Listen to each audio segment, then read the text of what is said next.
Well, welcome back. You know, for many school districts, class is already back in session for HISD. That starts on September 8th. And our next guest has some tips to keep students who will be returning to the classroom safe and healthy. This is a question for a lot of parents and caregivers. Joining us now with more, Dr. Michael Chang, pediatric infectious disease specialist with Children's Memorial Hermann and UT Health. Dr. Chang, it's great to see you. Welcome to the show.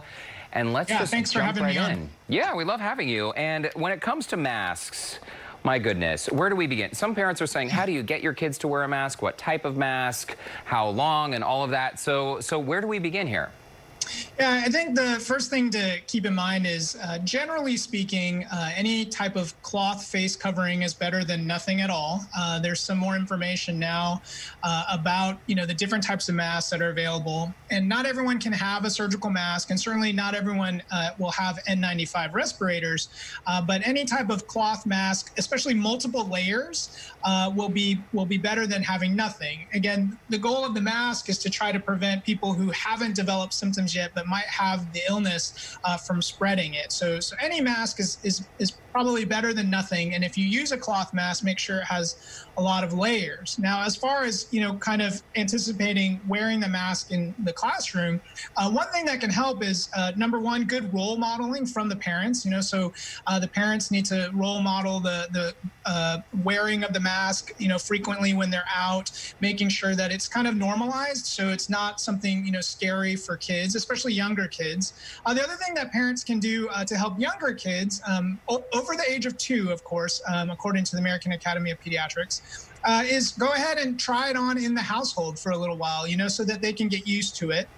It helps if you can find maybe, a fun mask and then show other people wearing the masks. And, one thing you can do is, try to connect it to interests that they might have, so like a mask is maybe something that a superhero might wear. And so you could try to connect it to that to make wearing the mask something that isn't scary and doesn't seem like weird.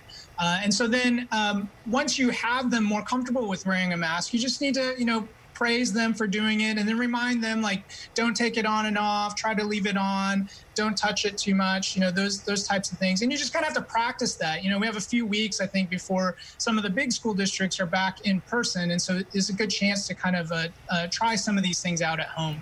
Absolutely. I mean, getting them used to it, too, especially for the younger ones. Dr. Chang, talk to me about the face shields. I feel like I'm seeing these all over the place. And should we wear the face shield? Should we add the mask? I mean, what's sort of the protocol here? Yeah, I think, the most information that's available still is around masks. And I think when you see in the hospitals, we're certainly using masks and face shields together. The information and the data around face shields alone isn't as complete as it is for masks. And so, I wouldn't recommend using a face shield by itself unless that's the only alternative that you have. So in some cases, some kids may not be able to wear a mask or may not tolerate it, in which case a face shield is probably better than nothing. But most of the information that's coming out now is around using a face shield with a mask.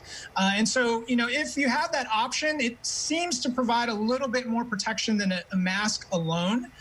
But in most instances, I think you're going to get the most benefit from wearing a mask most of the time. So again, there are certain situations where you may prefer a face shield, but if you're going to use one, I really think you need to use it with a mask to maximize kind of the benefit from spreading and protecting yourself. Let's talk a little bit about hand sanitizer, washing hands. I mean, should we be doing one, the other, both? Because hand sanitizer is not necessarily a complete substitute for washing hands, correct?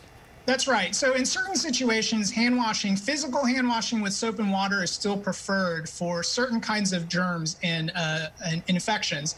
In the case of COVID-19, however, the hand sanitizer should be as effective as hand washing. So you can really use either.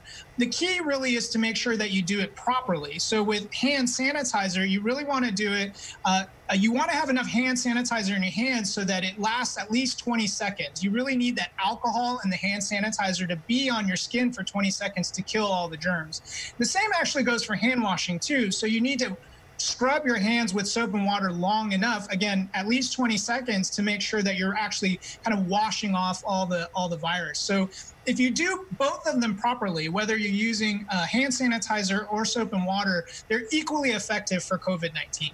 And real quickly, doctor, I know we don't have a lot of time remaining here, but talking to our kids about social distancing, the littles want to come in and give you a hug or maybe be close talkers. That's something that they still need to practice.